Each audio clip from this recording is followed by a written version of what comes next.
TNPSC எதிர்பார்க்கப்படும் 10 வினாக்கள். அரசியல் நிர்ணய சபையில் இருந்த பெண் உறுப்பினர் மற்றும் மொத்த உறுப்பினரின் எண்ணிக்கை யாது? ஏ 18,389, பி 15,300, சி 15,389, டி 18,300. விடை C 15,389.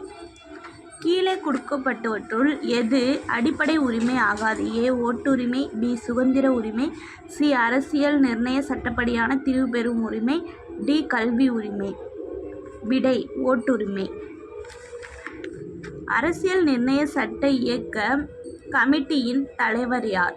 Sardar Vallabhbhai Patel, B Jawaharlal Nehru, C doctor B Ambedkar, D Rajendra Prasad. விடை டி ராஜேந்திர பிரசாத்.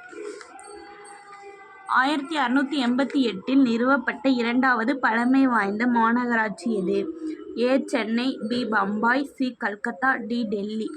விடை சென்னை. கீழ்காண்பனவற்றுள் கிராம பஞ்சாயத்து வருவாய் தரும் வழியாக உள்ளது? வீட்டு வரி, தொழில் வரி, கடைகளுக்கான வரி, மத்திய மாநில மற்றும் அரசு அளிக்கும் நிதி, சொத்து வரி. ஏ 1, 2 மற்றும் 3, 1, 3 மற்றும் 4 அனைத்தும் தவறு, அனைத்தும் சரி. விடை அனைத்தும் சரி. கிராம சபை உறுப்பினர்களாக கருதப்படுபவர்கள் யார்?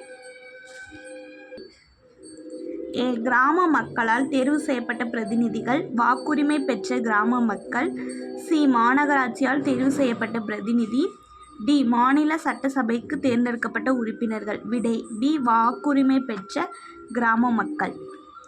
டேஸ் ஒரு மாவட்டத்தில் பல கிராம பஞ்சாயத்துகள் கொண்டு அமைக்கப்படுகிறது? ஏ மாவட்ட பஞ்சாயத்து, பி பஞ்சாயத்து ஒன்றியம், சி தாலுகா, டி வருவாய் கிராமம். மாவட்ட பஞ்சாயத்து.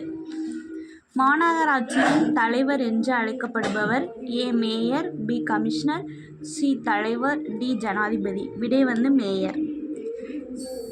சட்டத்தின் ஆட்சி என்று கூற்றை முன்மொழிந்தவர் யார்? A Montagu, B A V Dicey, C John Locke, D Aristotle. விடை ஏ டெய்சி. கீழ்காண்பனவற்றுள் எது அரசியல் சம உரிமை ஆகாது? ஏ நாட்டு மக்கள் அனைவருக்கும் சமமான வாக்குரிமை, பி பெண்களுக்கான வாக்குரிமை, சி அரசை விமர்சிக்கும் உரிமை, டி வளங்களை பயன்படுத்தி கொள்ள ஆண் பெண்களுக்கான சம வாய்ப்பு.